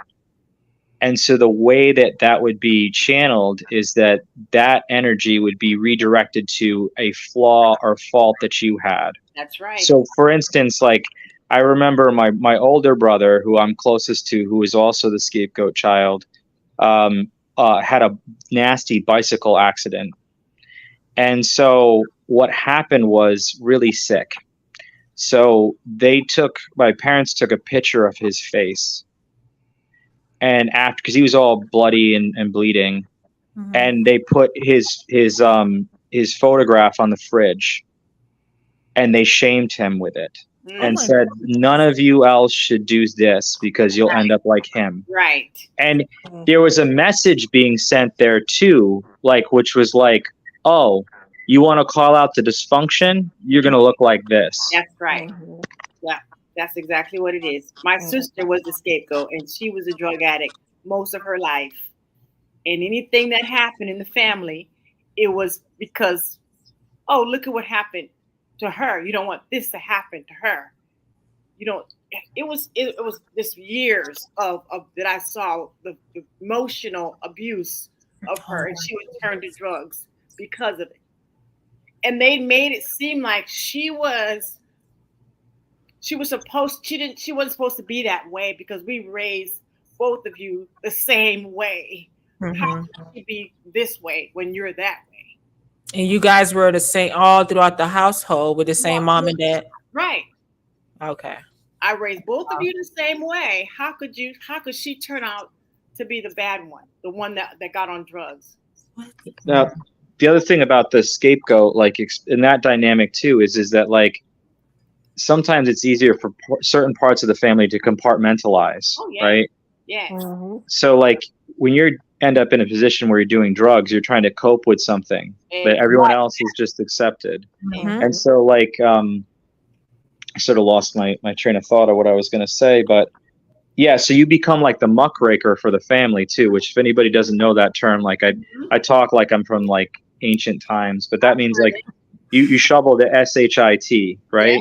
Yep. Uh-huh. And so that means like you're the truther of the family too. So you're bold enough to say, "Hey, that's not okay." Right. Mhm. And Uh-huh. then that's when it all gets like thrown back on you. And if you don't have that way to express it, you're going to start expressing it in maladaptive ways, like using drugs, Yeah. or like maybe like having like intercourse at a young age, or whatever it is. Yeah, it was always an Wow. argument. It was always an argument between she and I, or the three of us, mom, my It's just sister, mhm. and myself, about just little things, and it would fall back on her as being this problem of the family because she got on drugs. That's the scapegoat. Gotcha. Okay. Mm-hmm. And then look what happened with you. But I'm like, leave her alone. Don't Yep. talk to my sister that way. Yeah, their addiction is always rooted in something. Like you don't want just like, okay, I'm just going to do this because I'm going to be addicted and that's the choice I make. No No, one just no, yeah. no one makes that But choice. it's weird because it's like the scapegoat. A lot of times you are the truth teller because that was me. Like I was going to put everything on blast. But there were also things that you don't stand up for because you don't know how. Exactly. You That's know. how I felt that she was. Mm-hmm. That's why she went to that avenue. She didn't know how to speak up and say her truth. And then Mm-hmm. probably if she did speak up, Yeah. then she would be shut Oh, down. yes. That's Yeah. exactly what happened. I like what Pappy said here. I don't know where if you see that, Dr. Yaya, Pappy, what in the comments. Let me see. He said, "What I Oh, realized." what I realize is the family members that target the scapegoat have obvious inner anger. Mm, Yeah, you know what? that's So so they shifted on someone like exactly right. Mm-hmm. While we talk about dreams with the narcissist, those mhm. dreams that we have, that I had, were basically from that lineage when I started, and I thought it was because of the past with that narcissist in the relationship. It's really stemming from the family dynamic, Hmm. which I didn't know what was going on until recently. And you And said that's that how remember earlier you were saying about the like a holding down type feeling in the dream. right, Right. right. I had that dream a couple of weeks ago where I'm in the dream just shaking myself saying, "Wake up," and I'm muffled in the dream. And I'm like, Mhm. wake up. And I finally went, that could be what's still going on dynamically Yeah, because those types of things that visit you like that. Those are lineage. That's a lineage ancestral spirit that whatever was made before that is still coming down the line. That's what that is. interesting. Yeah. So, like in my situation, there was a molester in our family, and who is still welcome to stay at my parents' house. Who um, basically lives there and And they everything. know that he's the molester of the fam of Yes, I told my oh sister yeah, he would told, have had to get the boot and the bullet. and I mean, I'm sorry. my mother's like, well, it's a long time ago. That was a long time ago. I don't care. So she asked me to come over her house. I won't come over her house. And she's always like, you always have to stir up something. You always have to, Wow. it's always a problem. You can Well, never what about just do him? something for the Do they talk to family. him like that or No, Probably not. How no. many people have seen Stephen King's It? What was the name of it? It? the Yeah, new Stephen one? King's It, I cannot or the watch old one, that. or read the book. I I'm saw the new I'm one. so scared of scary movies. I I don't watch can't them. watch those. I saw the new one with the clown and the little thingy. Yeah, I'm more familiar with the like 1980s, 90s one, but like Oh, I haven't there seen was a it. thing. This is relatable. So at one point, the little girl of the group is being like brought into or being like basically attacked by the spirit, and one of the neighbors notices her struggling, and he goes into the house and he stops at the door and he looks at her and he's worried, but he still shuts the door. And then he goes to the window and he looks at her and he's still worried, but he still closes the blinds and shuts her out. Wow. And I think that one of the things that's really sick and twisted about pedophilia, Mm-hmm. and I hope I didn't just say a word to blow up the show, but so is that the thing is that it's so systemic that people either normalize it by not confronting it, or just completely like go into a state of denial. Oh yeah. And so your ability to confront it in a way of saying I prefer not to Mhm. is offensive to everyone else because they have agreed to it. Ooh. Exactly. Ooh, goodness gracious. Exactly. You're out of the loop.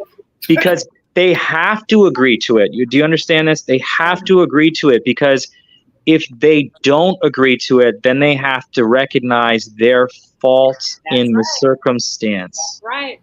And they can't confront their own faults in the circumstance. That's the whole ideology with the scapegoating. When we talk about they have obvious inner anger and demons that Pappy was talking about earlier in his text, that's the same idea. That's the same type of deal that's going on. Wow. Yeah. Now, when you went to you said that was at your mother's house. What did she say after that?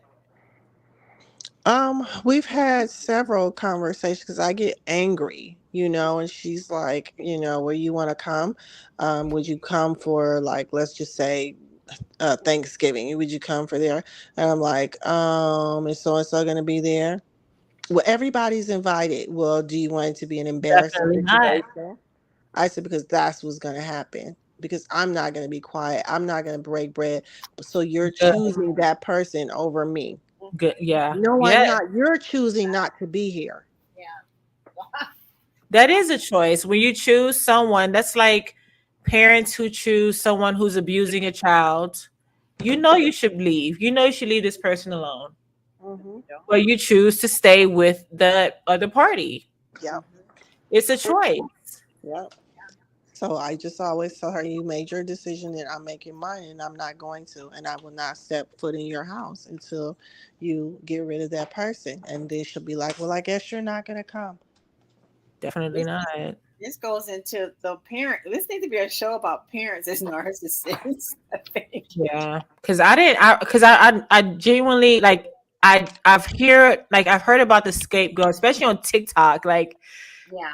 we're always talking about the scapegoat child, but of course I'm the only child on my dad's, mom's, whatever. Like, But so I never really understood that. the other siblings quickly know that you're the scapegoat. Oh yeah. So they will throw you under the bus too. Some of them will. I never threw my sister under the bus. Never. I was always there for her to And say, it was just you two. yeah, my sister. Gotcha. We were like 11 months apart, so we were like, Oh, you're like twins. we were like twins. Yeah. And it doesn't even have to be your sibling. It could be another cousin. It could be an aunt. It could be whoever. Right. They know To blame. that they can push you up to say something, or they can manipulate something into being you, because everybody looks at you as the troublemaker. That's crazy. That's what my parents did. Wow. Oof. It was like a weird thing. Like it was weird. Like Everybody gangs up on them, basically, is what ends up happening. Siblings, parents. I would forgive them, and then they would start ganging up on me. Like something would happen, and they would gang up on me because I wasn't there all the time, because she was living with them through her addiction or whatever, where she'd come and go. But I was away, doing my thing, and I'd come visit, and all of a sudden they're all ganging up on me. So it would shift. So, because you're the one that was supposed to be there to, Right. yeah, maybe I left, so I'm not dealing with the issues that there's. Yeah. Wow, that is incredible. That dynamic. I mean, And it's hard too, because like you don't want that that role of being the scapegoat to continue into your adult life, into your career path, into your That's next why I left. relationship, That's exactly why I or, left. or into your your relationship with your in-laws either. Exactly. I didn't want it to taint my relationship with my kids. Oh wow. I didn't want to be When that you said person. that? Mm-hmm. Oh wow. When Mike said that. Go ahead, say it again. It clicked for me when he said that. Said what? When he said you don't want it to cross over into your That's relationships, true. and like work and different things like that. That's And I true. thought about it. I said, you know what? That's what made me so ripe for the picking when it came to narcissists, because Mm. I would fight for you See, because no one fought for me. So I would meet people and I'll fight for you. wow. Wow. Oh my goodness. Right, you become that person. You become Yes. that person that you had to be in the family. Yeah. So you take on that role, not just not just how you were as growing up as a child, but there's that nature versus nurture again, where Mhm. it's a product of your environment, and it's already embedded in you as genetically to be that type of person. And here comes this narcissist. You're right for the picking. Mhm. It's like a bloodhound, right? They can just smell it and sense it and know it.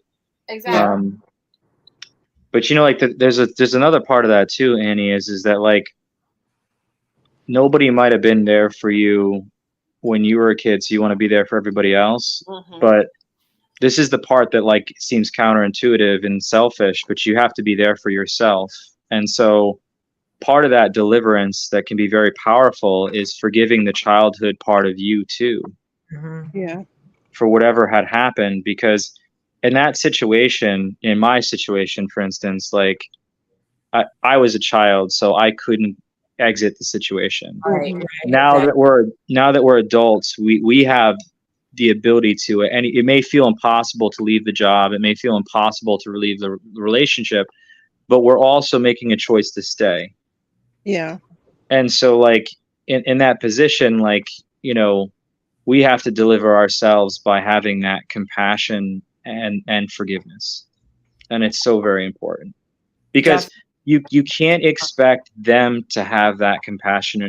I think that's what we're trying to catch up with, is that lack in childhood, that someone didn't have that compassion for us. So you're seeking someone else who has that compassion. Mhm. Well, that someone else needs to be yourself. And then once you Yeah. get to that place where you're compassionate enough for yourself, whoever that is that you're supposed to be with will show up. Mm-hmm. You don't even have to look for them. Yeah. Right. So I have to peel away and say goodnight to my kids. But Yeah, I was just about to wrap it up, but Michael, I understand if you have to leave early. Thank you guys, everyone, for everything, so and very peace and much. blessings. Peace and Peace and blessings. Thank blessings. you. Thank you. All right. I'm going to Bye. put you down, okay, Michael? All right. There you go. Because Wow. can everybody else hear me? That was Yeah. powerful what he just said. I like Yeah. what he said. Mhm. Definitely. Yeah. Yep. Yeah. And Poppy, yeah. And, oh, he said, Poppy 444, best thing to do is go no contact with those family members. And a few lives ago, I think it was with the one with Never Look Back. I talked about having pity, the dangers of having pity. And that also goes with the family members too. Family is a lineage. And sometimes when we grow, we have to renounce, rebuke the lineage. That's right. Yeah. Because what he's that's some doing. things that I had to deal with too, because Mhm. things come through your bloodline. Mhm. Wondering why this and why that. Listen, the life is in the blood. That's Yeah. scripture. Yeah. That's Remember true. that? That's 100% scripture. So if the life is in the blood, that means your bloodline, it keeps living. So once you figure out, okay, I'm having these dreams about, I used to have dreams about slavery, Wow. being a runaway slave. Oh my goodness. Listen, it goes deep, okay? Way back. It went way back in the time. And I'm like, wait a minute now. Well, we weren't that far removed from that. So I'm like, why am I dreaming about this man running? And he butt naked running through the field. Oh my goodness. Yeah. Oh, So wow. I'm like, listen, and it was to the point where it was like I was being shown this runaway slave. How it all came to be. Okay. Yeah. About this runaway slave, I mean, getting freedom. Mm. But the way it was going on was like a movie, and I'm peeking through the corner of like the curtain. Yeah, like that. Yeah. Wow. And like some things it would be like, I mean, oh my goodness, you sometimes you would have to renounce and rebuke. Mm. I And do would say that. no contact with some family members. And with some family members, that is 100% true. Because look, my peace is more important than what you call family. I know that's right. Right. I don't call that family. Family is sometimes your friend could be your family. Right. Yeah. Right. I don't have a sister. I have someone that I consider a sister. Mm-hmm.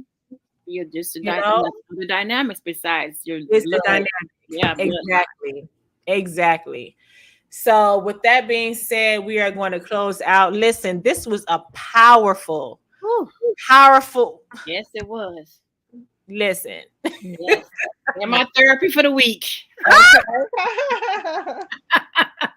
What? Definitely so. But listen, I want to also make sure you go and get my book. Yes. It is called. What's it called? I'm just thinking about this dream. He was running like, and I'm peeking through the doggone the curtain. That's something I just cannot imagine dreaming about that. Listen, and do you know what was the craziest part about this dream? He was running for freedom, and he was hiding. And it was a bunch. I mean, this was back in the day. He was chained up. Wow. Running with, just his feet with his hands behind his back. So you don't know if he was a family member or just. I don't know who this man was. I just saw the whole. I don't. It had to be in my lineage. It had to be, but you wouldn't know if because you're dreaming from that far back. Like you wouldn't know if it was a family member. How could you know that? I kid you not. It was like I was there just watching a movie. Wow. And to the point where he ran into a store in the old like colonial days. And this lady named Crystal, she said, I'll help you hide in there. She helped him, hide and get the freedom. Isn't that crazy? Yeah. No, it's not crazy. I can't say that it's crazy. I wouldn't say that it's crazy. We're talking about dreams and narcissists. So I'm not going to say that's crazy because I've had some dreams and I'm like, whoa. Oh my goodness. Yeah, that took the cake for me. I mean, yes.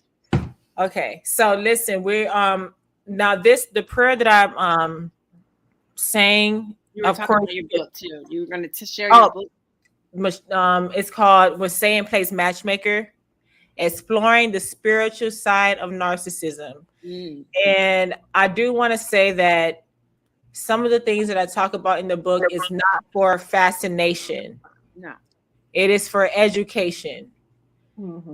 This is not for you to go and look up different spirits. It's not for that. Right. Anyone that's trying to use the book for, to conjure up this or that, that is not what the book is for. Is to educate and know what to pray for and what to pray against. And it's to shed a light on how we are being manipulated.